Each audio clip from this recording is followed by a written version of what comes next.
Semuanya kerana minat dan semangat muafakat telah mendorong beberapa orang ahli komuniti perikanan MyKP Kuban Badak Mukin Air Hangat Langkawi untuk mengerak langkah bagi menjayakan aktiviti berasaskan agrobase yang boleh menjanakan sumber ekonomi. Mempunyai permintaan dan harga yang tinggi, ternakan dan penggemukan ketam nipah dalam kolam adalah salah satu aktiviti berasaskan agrobase yang dijayakan oleh kumpulan komuniti ini. Bermula pada Februari 2020, ketam nipah yang bersaiz 120 gram hingga 150 gram yang ditangkap secara liar dan dibeli dari nelayan setempat dilepaskan ke dalam kolam seluas 1,000 ekar yang boleh menampung stok ketam nipah sehingga 5,000 ekor. Aktiviti ternakan yang dikenali dengan penggemukan ketam ini akan berlaku sehingga mengikut saiz pasaran, iaitu mencapai saiz melebihi 250 gram. Kolam ternakan yang dibina bersesuaian dengan situasi pasar suruh air laut serta cara pengurusan ternakan yang terurus dan pemakanan berjadual membantu ketam cepat membesar dan menyalin kulit. Harga pasaran bagi ketam jenis ini lebih tinggi berbanding ketam biasa. Ketam-ketam yang ditangkap dijual secara borong dan runcit kepada pembeli sedia ada bagi memenuhi permintaan ketam nipah untuk penduduk dan restoran-restoran di Pulau Langkawi. Seiring dengan penemuan dan nilai tambah sesuatu produk yang boleh diketengahkan dan boleh diterima oleh pengguna, komuniti perikanan Kuban Badak telah memperluaskan aktiviti ekonomi dengan membuka restoran makanan yang berasaskan menu masakan ketam nipah. Antara menu masakan yang menarik adalah mi ketam. Perniagaan ini bermula pada jam 11 pagi hingga 6 petang dan mula menjadi bualan hebat sekitar warga Pulau Langkawi. Memiliki kelainan yang lebih segar dan intimate, harga berpatutan, suasana nyaman serta santai bagi seisi keluarga tentu menjadi daya tarikan tersendiri bagi pengunjung untuk mengunjungi restoran ini. Walaupun masih lagi di peringkat percubaan, tetapi restoran ini telah mendapat perhatian ramai dengan promosi-promosi yang dilakukan oleh ahli komuniti perikanan sendiri. Suasana dia memang menarik, temat, orang kata apa? Dia aman, tenang. Lepas tu dia punya harga mi ketam dia pun murah, ketam dia pun fresh.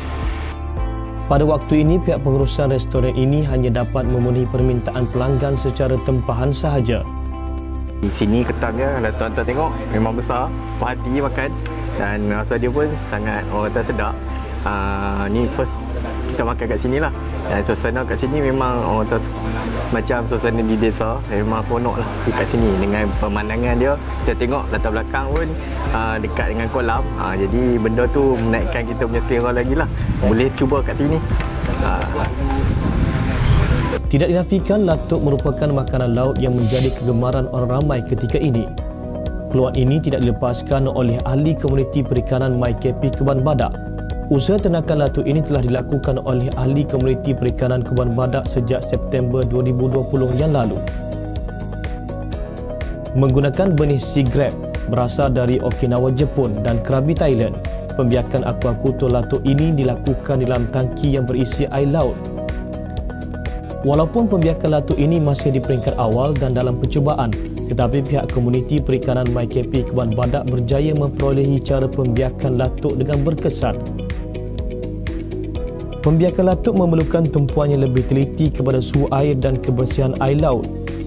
Latuk mudah rosak jika air laut kotor dan tercemar.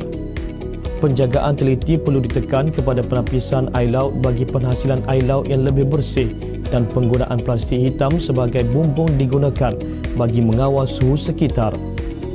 Latuk memerlukan cahaya matahari bagi proses pembesaran dan pembiakan. Dalam masa 6 hingga 8 minggu dan bersaiz 3 hingga 4 inci, latuk boleh dipasarkan dengan harga RM80 sekilogram. Jaminan kualiti latuk yang ternak ini adalah lebih bersih, berkualiti dan tidak berbau hanyir berbanding dari latuk yang tumbuh liar di kawasan perairan laut. Aktiviti yang dijalankan oleh komuniti perikanan MyKP Kuban Badak ini juga telah mendapat perhatian lain-lain agensi kerajaan dan swasta di Langkawi untuk menyokong usaha yang dilakukan. Pelibatan pihak komuniti perikanan MyKP Kebun Badak dalam bidang aktiviti agrobase dengan kapasiti dan keupayaan modal yang agak kecil dan terhad pada peringkat awal. Namun dengan ketabahan, usaha dan minat yang berterusan, maka aktiviti yang diusahakan dapat dikembangkan dan berupaya menjana hasil dan pendapatan. Dengan hashtag MyKP Kebun Badak jalan terus akan menjadi motivasi untuk terus bersemangat dengan usaha yang dijalankan. Dengan usaha yang dijalankan oleh komuniti perikanan MyKP Kebun Badak akan menjadi contoh yang positif kepada komuniti-komuniti yang lain.